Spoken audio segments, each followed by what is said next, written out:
relevancia de los elementos que conforman la acción y cómo las formalidades los van completando, los van requiriendo, ¿bien? Expresada también en los medios de prueba que se deben acompañar, y además de ello la influencia que hay en la competencia, ¿bien? Dependiendo del tipo de acción. ¿Está claro? Avancemos. Clasificación de las acciones. Esto es algo meramente doctrinal y está relacionado con lo que acabamos de conversar, pero es bueno saberlo porque pueden ser de condena, para que acogiéndose la demanda se ordene, ¿cierto?, el pago. No, cuando se habla de condena uno lo asocia a penal, ¿ya? Y no está mal la asociación, porque en penal el pronunciamiento de la sentencia definitiva es absolución a condena. Está bien, pero el término condena, como la decisión del tribunal que me perjudica, ese término también se usa, por lo menos doctrinariamente, para referirse al proceso civil. Pero para ponerle un nombre a la acción, cuando se acoge, ¿cierto?, una acción que va a significar el reconocimiento de un derecho y la realización de una prestación. ¿Bien? Ahí se habla de acciones civiles de condena. Prestación que obviamente va a ser ejecutable si no se cumple voluntariamente. Si no, no tendría gracia. Bien, las meramente declarativas, como el ejemplo que les di delante respecto, por ejemplo, del reconocimiento de un estado civil. Las constitutivas, que según ustedes, la revisión que van a hacer luego del apunte, las constitutivas es una categoría doctrinal, pero que hay un cierto acuerdo en la doctrina de que ellas están tan emparentadas con las meramente declarativas que en realidad no sería una categoría tan diferenciable. Ya en algún minuto se hacía la diferencia, pero como son declaraciones del tribunal que afectan. No me puedo concentrar. ¿Qué quiere que haga? Si quiere me pare y cierro la puerta. ¿Pero para qué se va a parar usted habiendo tanto caballero en la sala? Mire, hay dos. Uno entró y el otro no cerró la puerta. Extraordinario. Ya, pero ahora hay que abrir la ventana, ¿por qué? Claro, si nada es grande en este mundo. Uno por uno. Ahí está. ¿Profesor puede repetir las acciones constitutivas?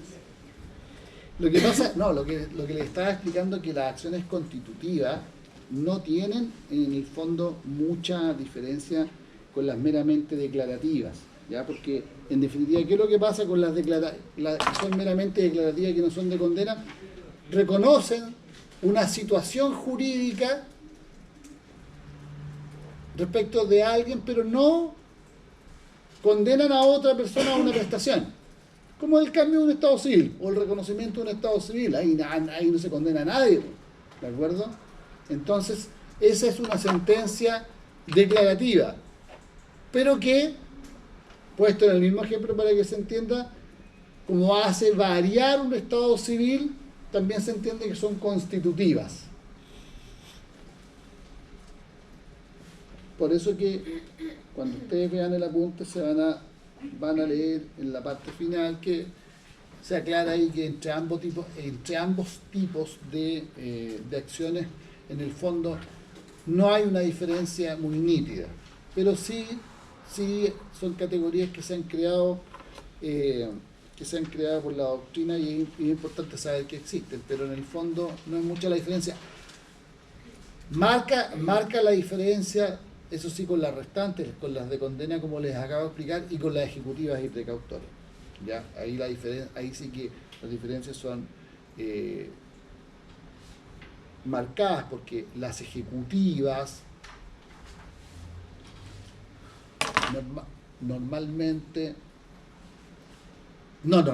siempre van a requerir como antecedente un título ejecutivo, que están enumerados en qué artículo. Hay una alumna que se llama Betsabe aquí, ¿o no? ¿Es usted? ¿En qué artículo están enumerados en los títulos ejecutivos, que lo hemos leído tantas veces, ya como que me lo sé. 434, ¿cierto? Sí, de recién la alumna lo leyó. Ahí están los títulos ejecutivos. ¿Bien? Ese va a ser el antecedente que vamos a tener que invocar necesariamente para poder ejercer ese tipo de acción. ¿Sí? ¿De acuerdo? Siempre.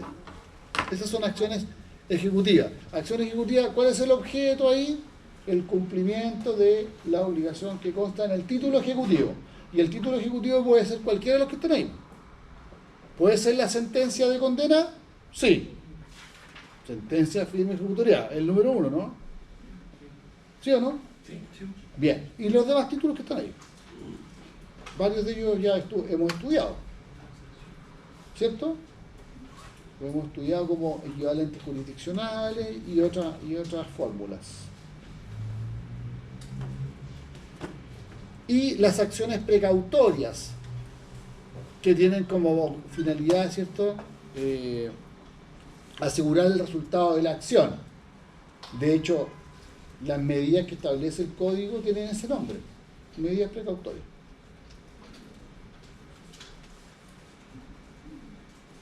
El secuestro de la cosa, la prohibición de enajenar, todas esas son medidas precautorias, ¿de acuerdo? Que pueden ser ejercidas antes de la iniciación del juicio o durante su tramitación.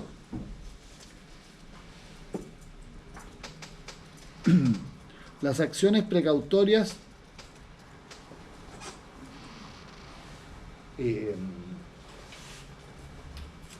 tienen un carácter accesorio. Está dentro de una de las clasificaciones que tienen ustedes también en el apunte. Acciones principales, ¿cierto? Yo en lo principal estoy pidiendo el cumplimiento de un contrato, estoy pidiendo el cumplimiento de una obligación, y accesoriamente, lo accesorio sigue la suerte de lo principal, ¿cierto? Y accesoriamente yo interpongo, ¿cierto?, una acción de esta naturaleza y pido una medida precautoria, o si tengo temor que frente a la presentación de la demanda desaparezcan los bienes, presento esa misma medida precautoria o una parecida, la presento de manera prejudicial, o sea, antes de presentar la demanda. Tiene esa particularidad, lo que demuestra que lo que pretende efectivamente es asegurar el resultado de la acción. ¿Ya? Es importante ese tema de las acciones precautorias en general. Y la doctrina habla también de las acciones cautelares. Eso trasladado al procedimiento penal, ¿cierto? ¿Cuáles son las finalidades del procedimiento en el procedimiento penal? Estimada usted, ¿cuál será la finalidad de la acción del procedimiento penal? Pero, ¿qué piensa cuando escucha esa frase?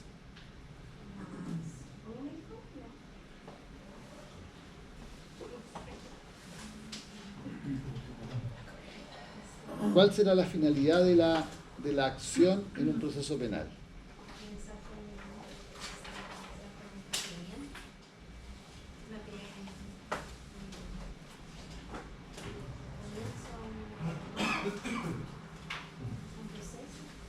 Ya, pero ¿cuál es la finalidad de la acción? Porque las medidas precautorias o cautelares tienen por finalidad asegurar el resultado de la acción. Civil, penal, laboral, da lo mismo. Asegurar el resultado de la acción. ¿Y cuál es el objeto de la acción? ¿O la finalidad de la acción en una acción penal? Una acción penal. Que el imputado sea condenado. Que el imputado sea condenado. Hacer efectiva la responsabilidad del imputado, del delito. Eso, por cierto. Entonces, por eso que ahí las medidas cautelares no son meramente patrimoniales. De hecho, las medidas cautelares patrimoniales son secundarias en el proceso penal. En el proceso penal las medidas cautelares principales son las medidas cautelares personales. Porque el resultado de la acción es poder hacer efectiva la responsabilidad de esa persona. Por eso que se le pide la visión preventiva, se pide que se arraigue, Orden de alejamiento. que esté cualquiera de ellas. Prisión preventiva o cualquiera del artículo 155. Ahí están enumeradas las otras medidas cautelares. Cualquiera de ellas, ¿cierto? Entonces cambia un poquito el eje, pero hay que ir en paralelo. Entonces son acciones cautelares en un proceso penal. ¿Cuáles son? La solicitud de medidas cautelares. Personales o reales. Pero la regla general acá es que son personales. En materia civil la regla general son reales. Y en materia civil no existen las medidas cautelares personales. Son todas reales. ¿Bien? Como medida cautelar. Ya, súper importante la clasificación porque me va a permitir saber, ¿cierto?, cuál es la finalidad. Y lo mismo, cuál es la finalidad de la acción, cuál es el antecedente que tengo que estoy pidiendo en ella. ¿Ya? Podría hacer presente al tribunal que se ha llegado a un avenimiento en lo principal y en el otro sí pedir una medida cautelar. No. ¿Por qué no? ¿Es penal? ¿Es penal? ¿Por qué? ¿A qué? ¿Y qué pasó con lo principal? Ya, claro, no podría, sería incompatible, sería totalmente inadmisible. No sé por qué estaba hablando de penal usted, ¿eh? No, mi pregunta era que si era la pregunta de penal, a eso me refería. No. No lo escuché bien. No, porque hablé de avenimiento. Si hubiera hablado de acuerdo reparatorio, podría haber andado más cerca. Entonces, Pero ¿qué no. significa cuando pones otro sí? ¿Qué significa eso así? ¿Tiene algún... Otro sí es una petición, es una petición que se suma o que es subsidiaria. ¿Se acuerda del principio de alternatividad que vimos? Que uno hace una petición secundaria para el evento de que ahí esas peticiones se hacen normalmente en otro sí. Era de eventualidad el principio. Principio de eventualidad. Lo vimos así. Sí, eventualidad o alternatividad. Ya. Se pide para el evento de que no se acoja una acción principal, se pide un otro sí. Lo que pasa es que en un otro sí no solamente se pide eso. En un otro sí uno puede pedir una medida cautelar, en un otro sí puede pedir otro tipo de medida. Tiene una utilidad más amplia, no está amarrado a nada, sino que lo que pasa es una forma de separar la petición de la presentación. De lo principal. Claro, Ya. porque siempre una presentación tiene una finalidad principal, contestar la demanda, bien, hacer una petición de una prueba, pero uno puede aprovechar, ¿cierto?, de pedir que se resuelvan ambas cosas, ¿cierto?, y se puedan ventilar por economía procesal, si queremos ahorrar tiempo en su globalidad o por principio de concentración, si lo que vamos a pedir es que en una misma audiencia se resuelva todo.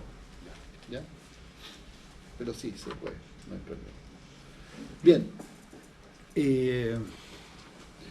Y hay otras clasificaciones que son menos digamos,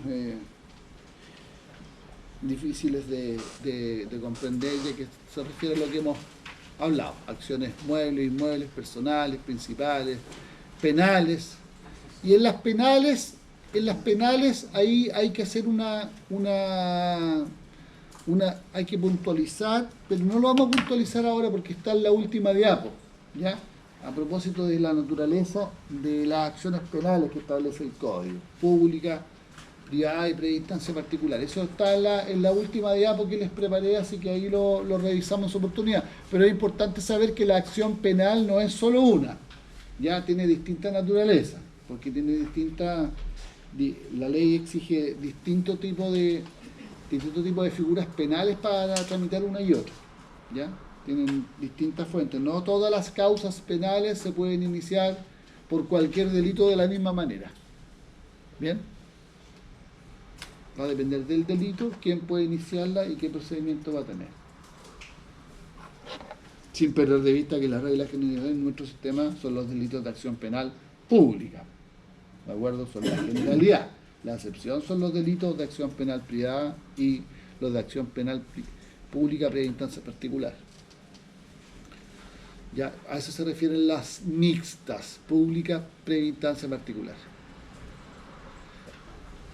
Acciones directas indirectas como las que explicamos recién a propósito de la representación y otras, y especialmente las populares. Hay acciones que puede presentar que se puede accionar alguien que no sea el titular del derecho. Sí, se puede porque pueden haber interesados, ¿de acuerdo? Pueden haber personas que que están afectadas por el negocio jurídico o el conflicto jurídico que hay entre acreedor y deudor. Puede haber un acreedor hipotecario, ¿cierto? Eso les va a hacer al tiro sentido a ustedes, porque todos hemos tenido algo que ver con eso, por ejemplo, y ahí el titular del derecho de dominio no es el banco, pero el banco se va a meter y va a pelear su hipoteca, por ejemplo. ¿Se fijan? Lo mismo pasa con la prenda.